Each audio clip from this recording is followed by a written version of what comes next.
Estamos estudando a Epístola de Paulo aos Efésios, versículos a versículos.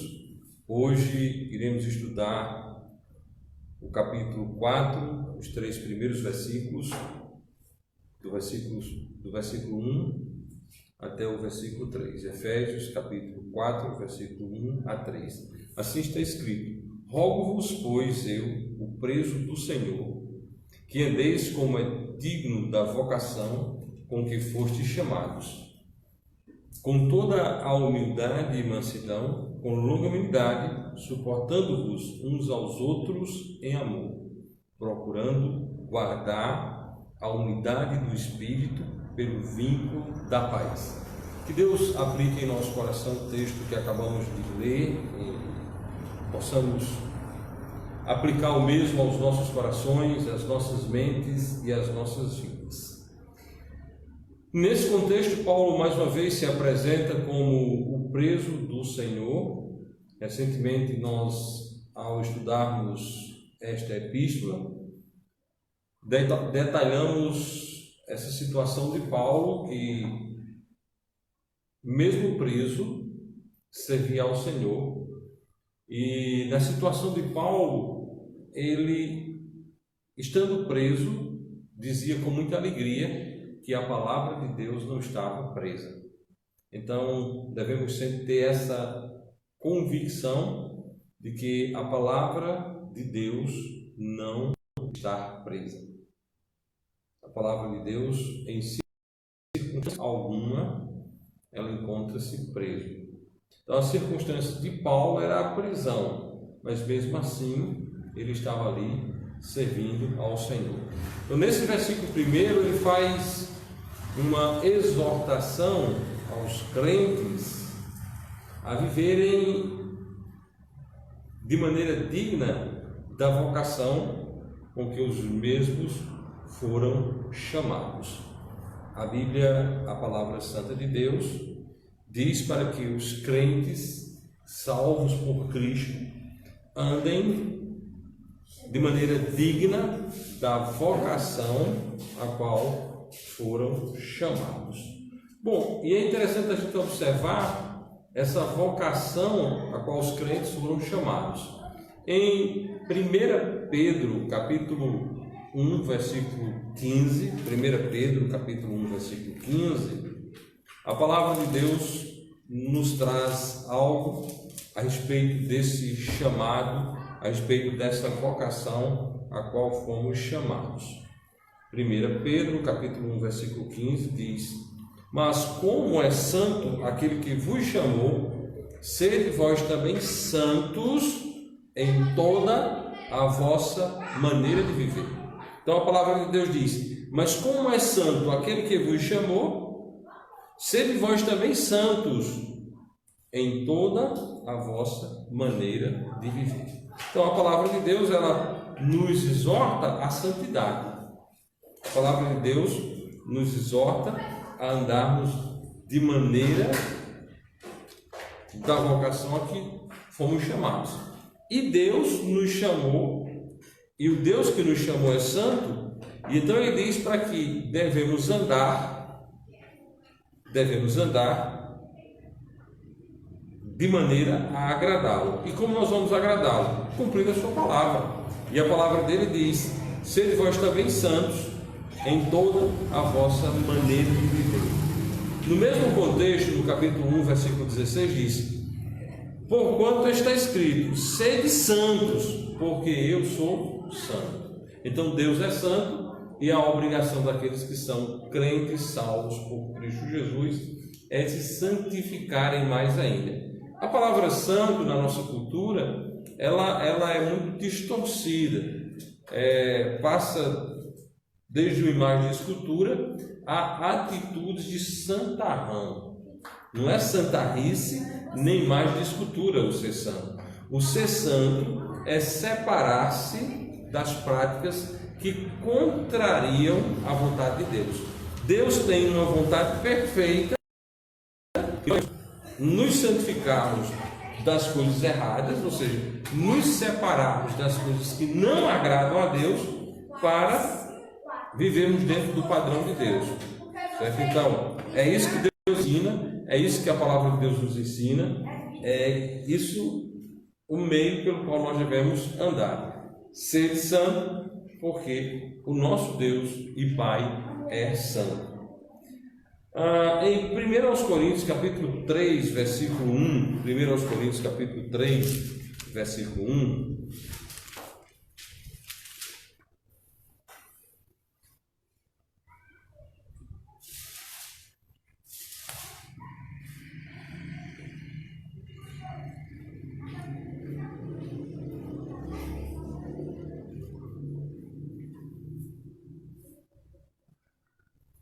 nós temos algo interessante para fazer uma confrontação, certo? Diz o seguinte: e eu, irmãos, não vos pude falar como a espirituais, mas como a carnais, como a meninos em Cristo. Esse texto aqui confronta-se exatamente com o ser santo. Aquela igreja na cidade de Corinto era uma igreja de pessoas salvas, de pessoas crentes, porém estava andando na contramão dessa verdade, estava negligenciando o meio de agradar ao Senhor, que é por meio da santidade, por meio da separação daquilo que não agrada a Cristo. Então veja bem, o crente salvo por Cristo muitas vezes desobedece, e quando ele está numa atitude de desobediência, ele não está andando como santo, mas sim como carnal, como menino na fé. Atitude essa que nós devemos nos separar, devemos procurar viver de uma maneira a agradar ao nosso Deus e Pai. Amém? Amém. Separação daquilo que desagrada a Deus é algo que deve estar presente continuamente na nossa vida para a honra e glória de Deus. Ainda nesse contexto de 1 Coríntios capítulo 3, você vai ver a consequência do negligenciar o ser santo, porque eu sou santo. O que Deus diz: ser santo porque eu sou santo. Veja aí, capítulo 3, versículo 17. Se alguém destruir o templo de Deus, Deus o destruirá, porque o templo de Deus, que sois vós, é santo. Então, o que é que acontece com a vida das pessoas que são crentes, que negligenciam a santidade? Tem uma grande tendência a serem destruídas. Quando se fala destruída, não o espírito, né? Não o espírito, mas sim a carne. Em 1 Coríntios capítulo 5, nós temos um caso famoso de um crente que estava andando de maneira carnal, animal, diabólica, e o Espírito Santo recomenda que o mesmo seja entregue a Satanás para a destruição da carne. Capítulo 5, versículo 5.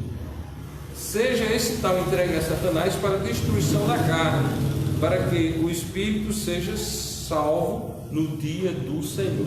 Então, entender: Espírito salvo no dia do Senhor, certo?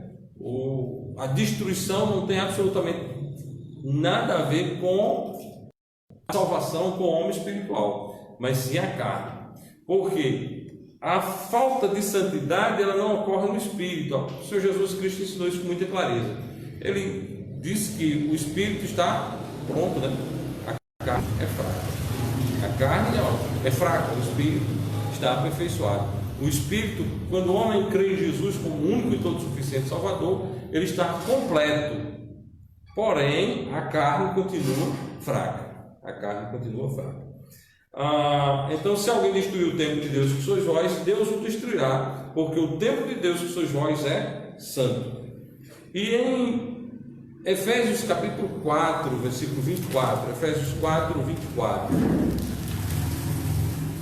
nós temos um texto fabuloso no que diz respeito a esse ensino aqui. Efésios 4, 24 diz: e vos revistais do novo homem, que segundo Deus é criado em verdadeira justiça e santidade. Quando isso ocorre, cumpre-se aquilo: andai em espírito e não cumprireis a concupiscência da carne. Então Deus nos chamou para essa vocação de santidade, de servirmos em santidade, de servirmos em separação para a honra e glória tão somente dele.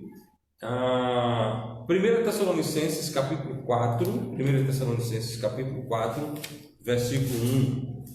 Nós temos mais um texto que nos conduz, que nos leva nessa direção para a honra e glória tão somente de Deus. Diz o seguinte: finalmente, irmãos, vos rogamos e exortamos no Senhor Jesus, que assim como recebeste de nós, de que maneira convém andar e agradar, assim andai, para que possais progredir cada vez mais. Estamos falando da vocação, a vocação de servir ao Senhor, a vocação de separar-se do erro e andar prosseguindo, certo? Prosseguindo, progredindo cada vez mais, certo? Quando nós andamos da maneira bíblica, nós prosseguimos para o alvo da soberana vocação, para o prêmio da soberana vocação. E quando isso ocorre, nós estamos progredindo cada vez mais para a honra e glória tão somente de Deus. Então, nesse versículo primeiro, nós temos todos esses outros versos que foram aqui citados, que colabora, que nos ensina, que nos exorta a andarmos da vocação, em andarmos da maneira digna da vocação a qual nós somos chamados. Da vocação a qual fomos chamados. No versículo 2 diz: com toda a humildade e mansidão, com longa humildade, suportando-nos uns aos outros. Amados irmãos, humildade, mansidão, longa humildade, amor, são sem dúvida alguma frutos que devemos apresentar perante ao Senhor Deus e também perante aos homens. O nosso testemunho, ele é visto por Deus, obviamente, mas o nosso testemunho também deve ser apresentado perante os homens. Não é eu me aflorando, ou você se eu sou, não, mas que as pessoas vejam em nossa vida tais características. Que características? Humildade, mansidão, longanimidade e suportar aos outros porque ama. Suportar aos outros porque ama. Bom, nós vamos olhar esse versículo 2 com um pouco mais de atenção, verificando palavra a palavra. Não há necessidade de que a gente conceitue aqui as palavras. Eu não preciso trazer um conceito de humildade, eu não preciso trazer um conceito de mansidão, eu não preciso trazer um conceito de longanimidade e não preciso trazer um conceito de suportar em amor. Mas eu preciso dar aplicação a esses termos à palavra de Deus. Eu preciso colocar esses termos dentro da prática do ensino das Escrituras para a honra e glória de Deus. Então vamos lá. Primeiro, humildade. A palavra de Deus diz em Filipenses capítulo 2, versículo 3, Filipenses 2, 3.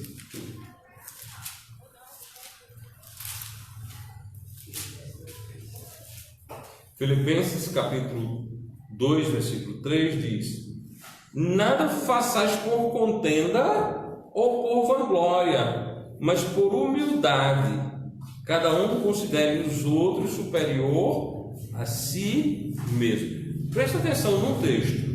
Mas, irmãos, esse texto aqui, só ele era suficiente para mudar o mundo. Mas como nós não estamos na terra para mudar o mundo, nós estamos na terra para sermos nós transformados e sermos luzeiros perante o mundo.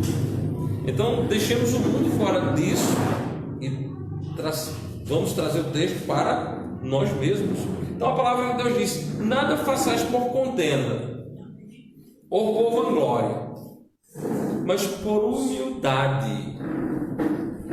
cada um considere os outros superiores a si mesmo. Não é isso que nós encontramos, né? As pessoas querem sempre o enaltecer do eu. As pessoas sempre querem ser as tops. Sempre querem estar na crista da onda. E a palavra de Deus traz aqui dizendo o seguinte: não faça nada por contenda, não faça nada por falsa glória, por vanglória. Não busque a glória diante dos homens, mas faça com humildade. E fazer com humildade é considerar o outro superior a si mesmo. Esse aqui é uma pancada na cabeça do ser humano, não? Todos os seres humanos, eles olham o mundo a partir do seu eu, é egocentrismo. Todo ser humano é o centro do universo. Ele interpreta todos os pontos a partir de si. E a palavra de Deus está dizendo aqui: considere o outro superior a si mesmo. Não pense que você é o bam, bam, bam. Pense que o outro é. Considere o outro superior. Esse é talvez o melhor conceito de humildade que alguém possa encontrar. O que é humildade? Considere os outros superior a si mesmo. Mas nós temos mais. Provérbios capítulo 15, versículo 33. Provérbios 15, lá no Velho Testamento, Provérbios 15.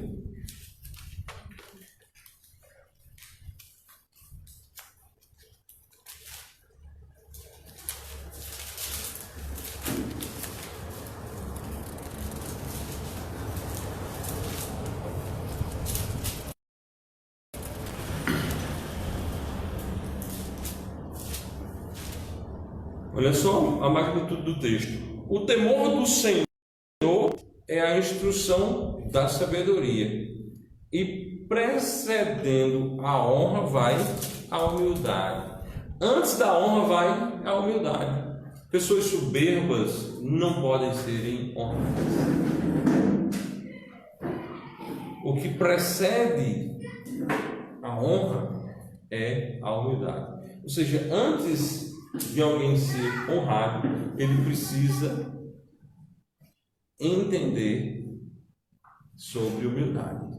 Ele precisa entender que é digno considerar os outros superiores a si mesmo. E ainda em Provérbios, desta vez no capítulo 22, Provérbios 22,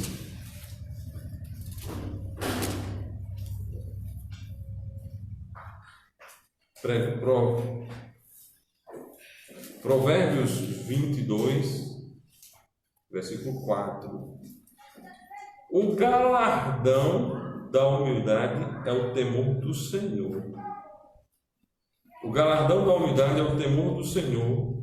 Aliás, o galardão da humildade e o temor do Senhor são riquezas, honra e vida. Preste atenção. O galardão da humildade e o temor do Senhor são riquezas, honra e vida.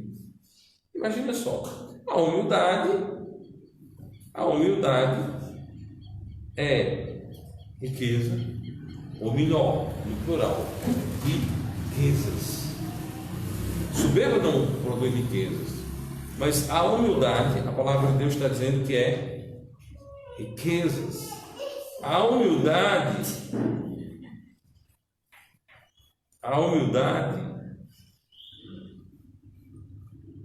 além de riqueza, é também honra e vida. Então alguém pode, ao desenvolver-se na prática da humildade, quando alguém se desenvolve na prática da humildade, é uma pessoa rica, é uma pessoa cheia de honra e uma pessoa cheia de vida.